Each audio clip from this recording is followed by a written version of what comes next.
একদিন হুজুর নামাজ পড়ে সালাম ফিরাইছে, পিছন থেকে একজন লোক মাঝে বলে, ও হুজুর নামাজ হয় নাই। বলে কেন? বলে 3 রাকাত নামাজ হয়েছে। বলে কেমনে বুঝলেন? বলে হুজুর আমার 4টা ব্যবসা আছে, প্রত্যেক দিন 4 রাকাত আসরের নামাজে 4টা ব্যবসার হিসাব মিলায় ফেলাই, আজকে একটা ব্যবসার হিসাব মিলাইতে পারি নাই, তার মানে নামাজ 4 রাকাত হয় নাই। চিন্তা করছেন কত বড় বাটপার। আর এই সকল চিন্তা আসে যখন চক্ষু দুইটা বন্ধ হইয়া যায়। এই জন্য সুন্নত তরিকা মুস্তাহাব হলো নামাজের মধ্যে চক্ষু দৃষ্টি থাকবে সিজদার জায়গায়, খোলা, বন্ধ করা যাবে না। কারণ যত চিন্তা ভাবনা চোখ বন্ধ করলে আর ওই জগতে নাই, ঠিক কিনা? চোখ খোলা রাখলে কিন্তু চিন্তা ভাবনা আসার কোনো সুযোগ নাই। এই জন্য চক্ষুটা খোলা রাখতে হবে।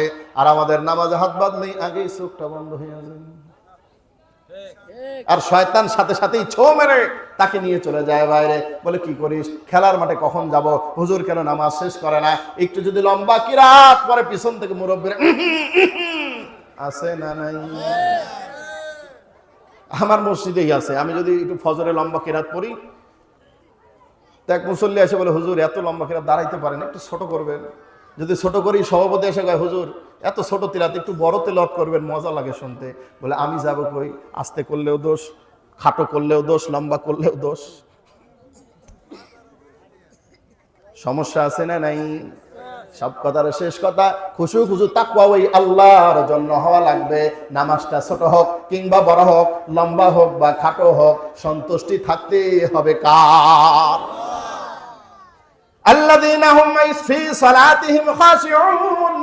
সালাতের মধ্যে যারা বিনয়ের পরিচয় দেবে, খুশু খুজুর পরিচয় দেবে, দুনিয়া লয় ক্ষয় হয়ে যাক, নামাজের মধ্যে দাঁড়াইছি, নামাজ ছাড়বো না। আল্লাহর নবী এমন ভাবে নামাজ পড়তেন, সিজদার মধ্যে গিয়েছেন কোনো খবর নাই। আয়েশা রাদিয়াল্লাহু তাআলা আনহা বলেন, আমি মনে করলাম রাসূল মনে হয় মারাই গিয়েছেন নাকি, পায়ের মধ্যে গিয়ে চিমটি কাটতাম, তারপরে তিনি নড়তেন, বুঝতাম না বেঁচে আছে। দাঁড়াইছেন তো দাঁড়াইছেন, পাও দুইটা ফুলে যাইতো। আল্লাহ।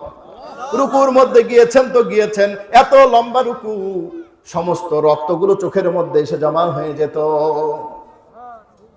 আর আমাদের নামাজের কি খবর? আমাদের নামাজের কি অবস্থা? কোথায় খুশু কোথায় খুশু কোনো খবর নাই। এই জন্য সালাতের মধ্যে সবার আগে নামাজ তো পড়বে, ওই নামাজটা হতে হবে একমাত্র আল্লাহর সন্তুষ্টি, আল্লাহর ভয় নিয়ে, তবে ওই বান্দা সফল কাম। তাহলে জান্নাতুল ফেরদাউসের বান্দার 1 নাম্বার বৈশিষ্ট্য, বান্দার নামাজের মধ্যে বিনয়ের পরিচয় দেবে।